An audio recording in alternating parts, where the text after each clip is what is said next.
Tahu nggak sih kalian, ada jasad yang dikutuk sampai kulitnya itu melepuh hitam gosong, gara-gara nekat sumpah mati di atas Al-Quran demi ngerebut tanah anak yatim. Halo semuanya, selamat datang kembali di segmen cerita horor kita. Gimana kabar kalian? Semoga dalam keadaan sehat dan dalam lindungannya. Kali ini, aku mau bawain sebuah cerita horor yang bikin merinding dan gak kalah seru. Cerita ini dikirim langsung oleh seorang penonton setia kita, namanya Mas Bram. Tentu aja ini nama samarannya guys. Mas Bram bercerita tentang kejadian nyata yang dialaminya sendiri sekitar 2 tahun yang lalu di sebuah desa terpencil di daerah Jawa Timur. Di sana, Mas Bram ini mengabdi sebagai seorang modin. Ya, modin atau orang yang bertanggung jawab mengurus jenazah. Mulai dari memandikan, mengafani, sampai memimpin doa di pemakaman. Pekerjaan yang mulia, tapi sekaligus penuh dengan misteri yang kadang di luar nalar manusia. Nah, malam itu, sekitar jam 11 malam, Mas Bram baru aja mau tidur, tiba-tiba pintu rumahnya digedor dengan sangat kencang. Pas dibuka, ternyata itu adalah salah satu warga desa dengan muka pucat pasi. Warga ini bilang kalau Pak Kromo baru saja menghembuskan napas terakhirnya. Mendengar nama Pak Kromo, Mas Bram ini sempat terdiam sebentar. Jujur, ada rasa sesak yang tiba-tiba muncul di dadanya. Kenapa? Karena semasa hidupnya, Pak Kromo ini terkenal sebagai sosok yang membuat seluruh warga desa mengelus dada. Beliau ini orang kaya, rumahnya paling megah, tetapi kelakuannya bikin mengelus dada. Benar-benar dibenci secara diam-diam oleh hampir seluruh warga tersebut. Mas Bram bercerita kalau Pak Kromo ini aslinya adalah seorang rentenir desa yang sangat kejam.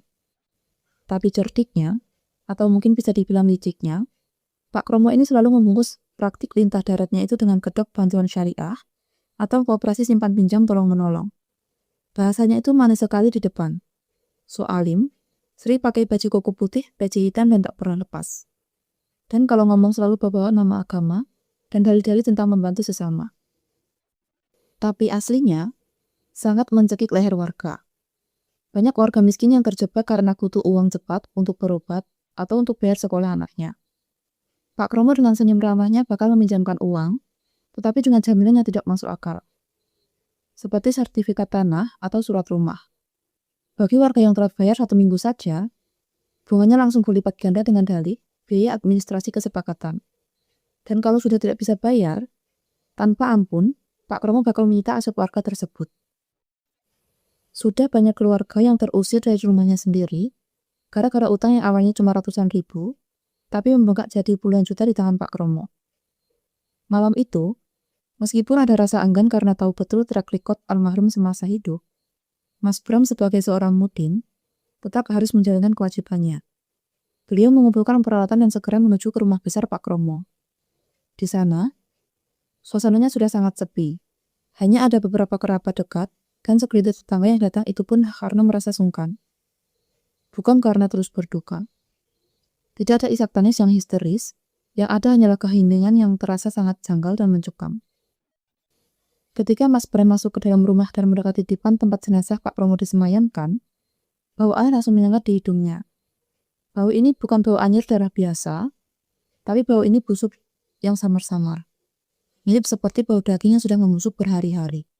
Padahal Pak Kromo baru saja dinyatakan meninggal 1 jam yang lalu.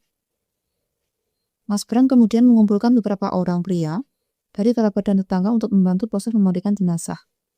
Disinilah keanehan pertama yang membuat bulu kuduk berdiri dimulai. Saat kain penutup dibuka dan air mulai disiramkan ke tubuh Pak Kromo, badannya itu terasa sangat kaku yang tidak wajar seperti batu. Biasanya, jenazah yang baru meninggal beberapa jam, ototnya masih agak lemas. Tapi ini benar-benar keras. Dan yang paling membuat orang-orang sangat terperangah adalah ekspresi wajah Pak Kromo. Matanya tidak bisa tertutup rapat, melotot sedikit dengan mulut yang menganga, seperti orang yang sedang merasakan kesakitan yang luar biasa. Mas Bram mencoba mengusap kelopak mata almarhum berkali-kali sambil membaca sholawat. Tetapi mata itu tetap saja terbuka, seolah-olah menatap kosong langit-langit dengan penuh ketakutan. Proses memandikan yang seharusnya selesai dalam waktu singkat, malam itu terasa berjalan sangat lama dan menguras tenaga. Setiap kali air disiramkan, Bau busuk yang tadinya samar-samar berubah menjadi semakin pekat dan menusuk hidung. Beberapa warga yang membantu memegang jenazah bahkan sampai harus bergantian karena tidak kuat menahan rasa mual yang bergejolak di perut mereka. Setelah selesai dimandikan dengan susah payah, jenazah Pak Kromo kemudian dipindahkan ke dalam rumah untuk proses pengafanan. Mas Bram sudah menyiapkan kain kafan yang bersih dan baru. Beliau memotong kain menjadi beberapa bagian sesuai dengan syariat. Namun, pas kain kafan itu mulai dibalutkan ke tubuh Pak Kromo, tiba-tiba terdengar suara robekan yang cukup nyaring. Mas Bram terkejut. Beliau melihat kain kafan di bagian dada Pak Kromo robek dengan sendirinya, memanjang dari atas ke bawah. Mas Bram sempat berpikir positif. Mungkin tadi dia mariknya terlalu kencang, atau kainnya yang kurang berkualitas. Akhirnya, Mas Bram mengambil kain kafan cadangan baru, memotongnya lagi dengan hati-hati, dan mulai mengakani ulang. Tetapi, baru aja ikatan pertama di bagian kepala selesai dibuat, kejadian yang sama terulang lagi. Kali ini robekannya ada di bagian perut.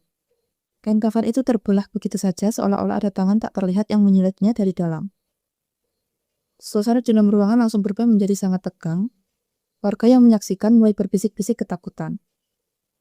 Keringat dingin mulai bercucuran di dahi Mas Bram. Beliau tahu, ini sudah bukan kejadian normal lagi. Ini adalah tanda-tanda awal dari sesuatu yang sangat kelam. Mas Bram bercerita, saat itu beliau mencoba menenangkan diri dan meminta semua orang yang ada di ruangan untuk memperbanyak istighfar. Beliau mengambil gulungan kain kafan ketiga. Ini adalah kain kafan terakhir yang dia bawa malam itu. Dengan tangan yang mulai sedikit gemetar, Mas Bram membungkus kembali tubuh kaku Pak Kromo. Namun, belum sempat tali simpul diikatkan, sesuatu yang jauh lebih mengerikan terjadi di depan mereka semua. Dari pori-pori kain kafan yang putih bersih itu, tiba-tiba muncul bercak-bercak cairan berwarna hitam pekat. Cairan itu terus merembes dengan cepat, meluas ke seluruh bagian kain seolah-olah disemburkan dari dalam tubuh jenazah. Dan bersamaan dengan munculnya cairan hitam itu, sebuah bau busuk yang luar biasa menyengat langsung memenuhi seluruh ruangan. Bau ini sejuta kali lebih busuk daripada bau bangkai yang paling parah yang pernah ada. Bau yang begitu pekat, sampai-sampai rasanya seperti bisa diraba di udara. Dua orang warga yang berdiri paling dekat dengan jenazah langsung tumbang. Mereka tidak bisa menahan rasa mual dan langsung muntah-muntah di lantai di samping dipan. Beberapa kerabat Pak Kromo bahkan langsung lari keluar rumah sambil menutup hidung mereka. Tidak tahan dengan bau misterius yang mendadak muncul tersebut, Mas Bram sendiri harus menahan napas sekuat tenaga. Dadanya terasa sesak dan kepalanya langsung pening seketika. Pas diperhatikan lebih dekat, cairan hitam yang merembes itu ternyata adalah darah hitam yang kental dan mengeluarkan asap tipis. Seolah-olah darah itu mendidih di dalam sana. Melihat situasi yang tidak bisa kondusif dan semakin mencekam, pihak keluarga yang diwakili oleh anak tertinggal mendesak Mas Bram. Mereka ketakutan dan tidak mau menunda-nunda lagi. Mas Modin, tolong langsung dikubur malam ini juga. Jangan ditunggu sampai besok pagi. Saya mohon. Kata anaknya dengan suara yang gemetar ketakutan. Awalnya Mas Bram ragu, karena menguburkan jenazah di tengah malam buta, apalagi dengan kondisi jenazah yang penuh keanehan seperti ini, bukanlah hal yang biasa dilakukan di desa mereka. Tetapi, melihat ketakutan yang mendalam di wajah semua orang, dan bau busuk yang semakin lama semakin tidak tertahankan hingga radius luar rumah, Mas Bram akhirnya mengangguk setuju. Beliau meminta kepada para pemuda desa yang masih berani untuk pergi ke pemakaman umum dan menggali liang lahat saat itu juga, di bawah kegelapan malam yang pekat. Proses pemakaman malam itu berjalan dengan sangat buru-buru dan penuh dengan aura mistis. Langit malam yang tadinya cerah mendadak ditutupi oleh awan hitam yang tebal, membuat suasana makam menjadi gelap gulita, hanya dibantu oleh beberapa senter dan obor yang bergoyang ditiup angin malam yang dingin. Sepanjang jalan, keranda yang dikotok terasa sangat berat. Seolah-olah mereka sedang membawa bongkahan batu besar seberat ratusan kilogram. Para penggotong bergantian mengaruh pundak mereka sakit dan linu. Ketika jenazah Pak Kromo akhirnya dimasukkan ke dalam liang lahat dan tanah mulai diuruk, semua orang bernapas lega. Mereka mengira badai telah berlalu. Mereka mengira urusan dengan Pak Kromo sudah selesai di bawah tanah sana. Mas Bram memulai doa singkat yang terkesan terburu-buru. Lalu mereka semua bergegas pulang ke rumah masing-masing, meninggalkan area pemakaman yang kembali sunyi dan dingin. Mas Bram pulang ke rumahnya sekitar jam 3 dini hari. Tubuhnya luar biasa lelah. Bukan cuma lelah fisik, tetapi juga lelah mental karena syok melihat kejadian kain kafan robek dan darah hitam tadi. Begitu merebahkan badan di kasur, Mas Bram langsung tertidur pulas sampai tanpa mimpi. Namun, ketenangan itu hanya bertahan beberapa jam saja. Keesokan harinya, tepat saat azan subuh berkumandang, Mas Bram terbangun. Beliau berwudu dan bersiap-siap untuk pergi ke masjid desa. Namun, pas Mas Bram membuka pintu depan rumahnya, langkah kakinya mendadak terhenti. Matanya terbelalak, jantungnya serasa copot melihat sebuah pemandangan yang ada tepat di depan kesep pintu rumahnya. Di sana, tergeletak seombak kain putih yang sudah kotor, penuh dengan lumpur tanah kuburan yang masih basah. Kain itu robek-robek di beberapa bagian, dan di permukaannya terdapat noda-noda hitam bekas darah yang sudah mengering. Mas Bram mendekat dengan tubuh yang gemetar hebat. Beliau mengenali kain itu. Itu adalah kain kafan yang dia gunakan untuk membungkus jenazah Pak Kromo beberapa jam yang lalu.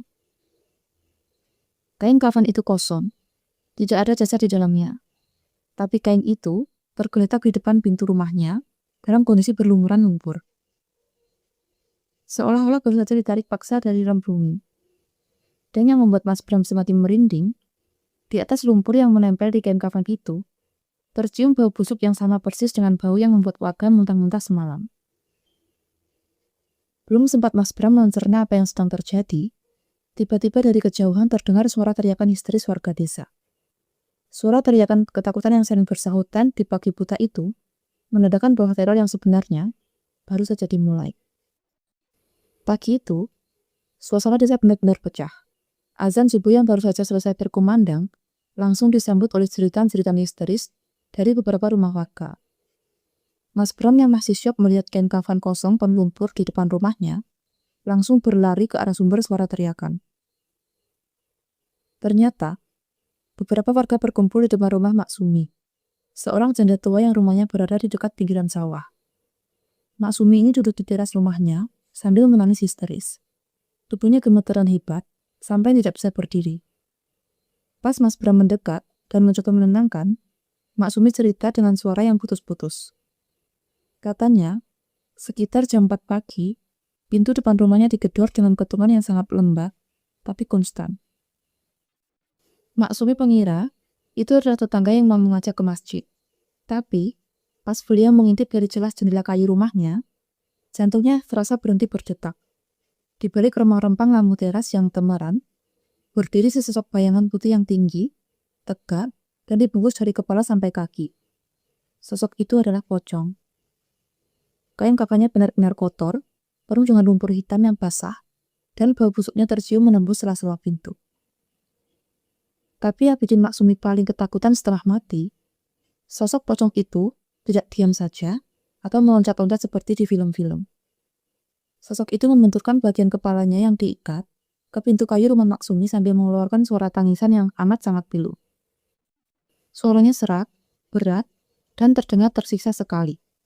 Di sela-sela tangisannya, sosok itu meratap. Balikin tanahku, kepanasan, balikin. Ternyata, teror itu tidak cuma menimpa Mak Sumi. Dalam waktu yang 1 jam saja, Mas Bram menerima laporan kalau ada sekitar 5 rumah warga yang didatangi oleh sosok yang sama di waktu yang hampir bersamaan. Dan semua rumah yang didatangi itu punya satu kesamaan. Mereka adalah warga-warga miskin yang tanah atau sawahnya pernah disita oleh Pak Kromo semasa hidupnya akibat jeratan utang syariah palsu itu. Mendengar hal itu, bulu kuduk Mas Bram langsung berdiri. Beliau langsung teringat dengan kain kafan kosong yang tergeletak di depan teras rumah sendiri. Tanpa berpikir panjang, Mas Bram langsung mengajak beberapa perangkat desa dan warga untuk mengecek ke pemakaman umum. Mereka harus memastikan apa yang sebenarnya terjadi dengan makam Pak Kromo yang baru saja mereka urus beberapa jam yang lalu. Begitu mereka sampai di area pemakaman, pemandangan di sana benar-benar bikin semua orang lemas. Makam Pak Kromo yang letaknya di bawah pohon kamboja besar sudah dalam kondisi hancur berantakan. Tanah urukan yang semalam mereka cangkul dengan susah payah, kini terbongkar total seolah-olah meledak dari dalam. Dan ketika Mas Bram memberanikan diri untuk melihat, ternyata kosong. Tidak ada jenazah Pak Kromo di sana. Yang tersisa di dasar liang lahat hanyalah kubangan air berwarna hitam pekat yang mengeluarkan bau busuk luar biasa menyengat. Mirip dengan caranya merembes di kain kafan semalam. Bumi benar-benar seperti memuntahkan kembali jasad rentenir itu. Mas Bram bercerita, sejak hari pembongkaran misterius itu, desa mereka mendadak berubah menjadi desa mati yang begitu matahari terbenam. Tidak ada satupun warga yang berani keluar rumah setelah jam 6 sore. Warung-warung makan tutup lebih awal, dan kegiatan ronda malam terpaksa ditiadakan karena para hensi pun ketakutan setelah mati. Malam kedua setelah kematian Pak Kromo, eskalasi terornya semakin menjadi-jadi. Kali ini, dilihat rumah Pak RT yang didatangi. Pak RT menceritakan kepada Mas Bram kalau malam itu sekitar jam 11 malam, seluruh keluarganya terbangun karena mencium bau busuk yang luar biasa di dalam rumah. Pas Pak RT keluar dari dalam kamar, beliau melihat bayang putih berdiri tegap di pojok ruangan, tepat di samping lemari. Sosok pocong Pak Kromo berhasil masuk ke dalam rumah tanpa mendesak pintu. Wajahnya terlihat samar-samar dari balik kain kafan yang terbuka di bagian mulut. Kulitnya melepuh hitam seperti terbakar, dan matanya yang melotot semalam kini mengeluarkan air mata darah. Sosok itu menatap Pak RT dengan tatapan yang penuh penderitaan dan kembali merapat dengan suara yang menggetarkan kaca rumah. Panas. Di dalam bumi panas. Dada saya dihimpit. Tolong, bilangin anakku. Balikin tanahnya. Balikin. Setelah mengucapkan kata-kata itu, sosok tersebut perlahan menghilang, menyisakan noda lumpur basah di lantai tekel rumah Pak RT. Mas Bram sadar, kalau masalah ini dibiarkan terus-menerus, satu desa bisa gila karena ketakutan. Akhirnya, keesokan harinya, Mas Bram memutuskan untuk melakukan penelusuran secara diam-diam. Dia mendatangi rumah besar Pak Kromo untuk menemui anak bertuanya yang bernama Doni. Mas Bram mau menanyakan secara langsung apa sebenarnya yang terjadi di detik-detik terakhir sebelum Pak Kromo meninggal. Dan apa saja janji atau sumpah yang pernah diucapkan oleh almarhum semasa hidupnya. Awalnya, Geni ini bersikap defensif. Dia marah-marah dan menganggap Mas Bram cuma mau meninggalkan fitnah tentang ayahnya. Tetapi Mas Bram tidak menyerah. Dia menceritakan tentang kain kafan kosong yang dikirimkan ke rumahnya. Entah kuburan yang meledak, dan tentang bagaimana seluruh warga desa sekarang hidup dalam ketakutan karena diteror oleh perbuatan ayahnya sendiri. Mendengar penjelasan Mas Bram yang begitu serius, dan melihat ketakutan yang dirasakan sendiri di malam pemakaman, pertahanan Doni akhirnya runtuh. Pria muda itu langsung tertunduk, menutup wajahnya dengan kedua tangan, dan mulai menangis sesenggukan. Dari mulut Doni lah, sebuah kebenaran yang sangat kelam dan mengerikan akhirnya terungkap. Doni bercerita kepada Mas Bram sambil gemeteran. Dia mengaku kalau sebulan sebelum ayahnya meninggal, Pak Kromo ini mendadak jatuh sakit misterius. Badannya yang tadinya segar bugar, langsung kurus kering tinggal kulit membungkus tulang dalam waktu singkat. Setiap malam, Pak Kromo selalu menjerit-jerit kesakitan. Mengeluh kalau badannya rasanya seperti dibakar api, dan dadanya seperti ditindih oleh batu yang sangat besar. Di masa-masa kritisnya itu, Pak Kromo sempat membuat pengakuan dosa yang bikin Doni merinding. Pak Kromo mengaku kalau kekayaan melimpah yang dia miliki sekarang, termasuk rumah mewah dan puluhan hektar tanah di desa, ternyata didapatkan dengan cara yang sangat kotor dan di luar batas kemanusiaan. Sekitar 3 tahun yang lalu, ada sebidang tanah luas di tengah desa yang merupakan tanah wakaf sah untuk perluasan masjid, dan sebagian lagi adalah tanah milik 3 bersaudara anak yatim piatu yang ditinggal mati oleh orang tuanya. Pak Kromo yang serakah waktu itu mengincar tanah tersebut karena lokasinya yang sangat strategis di pinggir jalan utama desa. Dengan kelicikannya, Pak Kromo membuat sebuah surat perjanjian utang piutang palsu. Di dalam surat itu tertulis kalau orang tua dari anak-anak yatim tersebut punya utang ratusan juta rupiah kepada Pak Kromo dengan jaminan tanah wakaf dan tanah warisan mereka. Tentu saja itu semua bohong, karena orang tua anak yatim piatu itu semasa itu tidak pernah berhutang sepeser pun. Warga desa dan pengurus takmir masjid sempat menolak dan protes keras. Mereka tidak percaya dengan surat tersebut. Namun, Pak Kromo yang tidak mau kehilangan muka dan ambisiusnya sudah di ujung kepala. nekat melakukan tindakan yang benar-benar menantang murka Tuhan. Di hadapan para tokoh agama desa, pengurus masjid, dan di depan 3 anak yatim piatu itu, Pak Kromo membawa sebuah Al-Quran besar. Beliau meletakkan tangan kanannya di atas Al-Quran tersebut, lalu mengucapkan sumpah mati. Demi Allah, di atas kitab suci ini saya bersumpah, surat perjanjian ini adalah asli. Jika saya berbohong dan merebut tanah ini secara paksa, maka haramkanlah bumi menerima jasad saya ketika saya mati, dan biarlah saya dilaknat seumur hidup. Mas Bram yang mendengar cerita itu, langsung beristighfar berkali-kali sambil mengelus dada. Beliau benar-benar syok. Pak Kromo diangkat menggunakan nama Allah dan bersumpah palsu di atas Al-Quran demi melancarkan aksi keserakahannya memakan harta anak yatim dan tanah wakaf masjid. Sumpah itulah yang sekarang menjadi senjata makan tuan.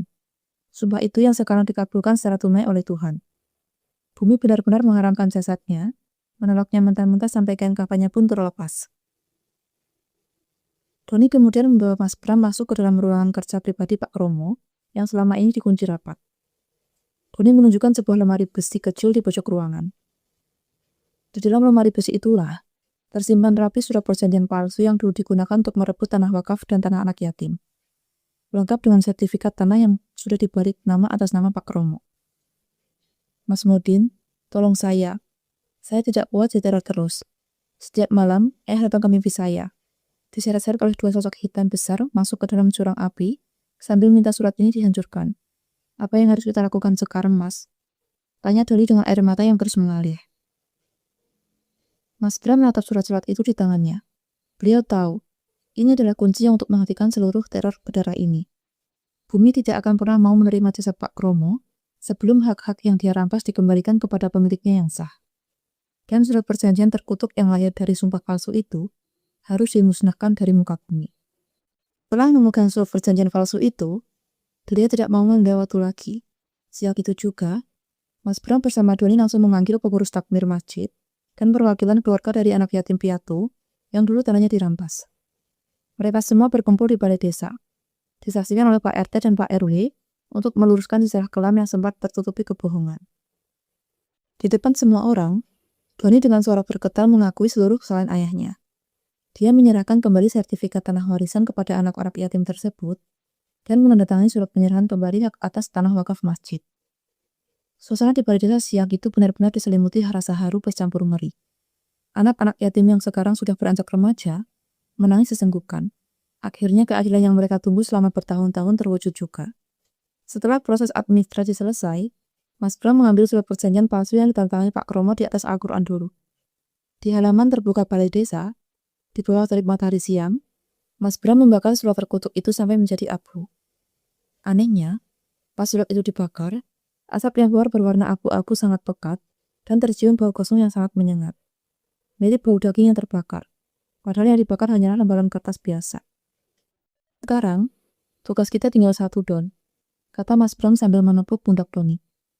Kita harus mencari jasad ayahmu, lalu menguburkannya kembali secara layak. Semoga bumi sekarang mau menerimanya. Masalahnya, kemana jasad Pak Kromo pergi setelah keluar dari liang lahat, Mas Bram yang punya firasat kuat, jasad itu tidak akan pergi jauh dari tempat yang menjadi akar dari segala petaka ini. Malam harinya, tepat jam 12 malam, Mas Bram, Doni, dan beberapa warga yang membawa obor nekat mendatangi lahan kosong yang dulunya merupakan tanah wakaf dan tanah anak yatim yang dirampas Pak Kromo. Suasana di lahan kosong itu sepi sekali. Angin malam berhembus kencang membuat kobaran obor bergoyang-goyang. Bau busuk yang sangat akrab di hidung Mas Bram mendadak tercium sangat tajam di area tersebut. Mereka berjalan pelan-pelan di antara semak-semak belukar yang tinggi. Tiba-tiba, salah seorang warga berteriak sambil menunjuk ke arah tengah lahan. Itu jasadnya Pak Kromo. Semua orang langsung mengarahkan obor dan seter ke titik tersebut. Benar saja, di tengah-tengah lahan, sesosok jasad tanpa kain kafan terlentang di atas tanah. Kondisinya benar-benar mengenaskan. Jasad Pak Kromo yang sudah berubah warna menjadi hitam legam, seperti gosong terpanggang api, kulitnya melepuh dan pecah-pecah mengeluarkan cairan kuning kehijauan. Wajahnya membeku dan ekspresi kesakitan yang luar biasa. Dengan mata melotot dan mulut menganga, bumi benar-benar menyikisanya bahkan sebelum jasad itu hancur. Mas Bram bercerita, tanpa banyak bicara lagi, mereka langsung membungkus jasad yang sudah rusak itu menggunakan kain kafan baru yang sengaja mereka bawa. Malam itu juga, mereka membawa kembali jasad Pak Kromo ke pemakaman umum desa untuk dikuburkan kembali di liang lahatnya yang sempat menganga. Saat jasad dimasukkan untuk kedua kalinya, Mas Bram memimpin doa dengan sangat khusyuk, memohon ampunan atas segala sumpah palsu dan dosa besar yang pernah dilakukan almarhum semasa hidupnya. Keajaiban pun terjadi. Kali ini, tidak ada kain kafan yang robek, tidak ada darah ikan yang merembes, proses pengurukan tanah berjalan dengan sangat lancar dan terasa sangat ringan. Begitu kudukan tanah selesai dirapikan, angin malam yang tadinya berembus mencekam, mendadak berubah menjadi tenang dan sejuk. Bumi akhirnya mau menerima kembali jasad Pak Kromo setelah hak-hak yang dirampasnya dikembalikan ke pemilik aslinya. Sejak malam pemakaman kedua itu, teror pocong menutup pintu di desa Mas Bram benar-benar berhenti total. Tidak ada lagi suara tangisan pilu di pagi buta, tidak ada lagi bau busuk yang berputar-putar di dalam rumah warga. Desa itu kembali damai. Meskipun cerita tentang akhir hidup Pak Kromo akan selalu diingat oleh warga sebagai peringatan yang sangat berharga. Nah, dari cerita Mas Bram ini, kita bisa mengambil sebuah pelajaran yang sangat mahal harganya. Jangan pernah sekali-kali kita bermain dengan sumpah, apalagi membawa nama Tuhan dan menggunakan kitab suci hanya demi melancarkan keserakahan duniawi kita. Sumpah itu bukan cuma sekedar ucapan di bibir, tapi adalah perjanjian langsung antara kita dengan Sang Pencipta yang mempertanggungjawabkan bakal ditagih sampai di liang kubur. Apa yang kita tanam di dunia, itulah yang akan kita tuai di akhirat kelak. Jangan sampai, karena keserakahan yang sesaat, kita harus merasakan siksaan yang begitu hebat, bahkan sebelum jasad kita menyentuh tanah. Oke guys, sekian cerita horor kita kali ini. Jangan lupa untuk tekan tombol like, comment, and subscribe, supaya kalian gak ketinggalan cerita horor seru lainnya. See you!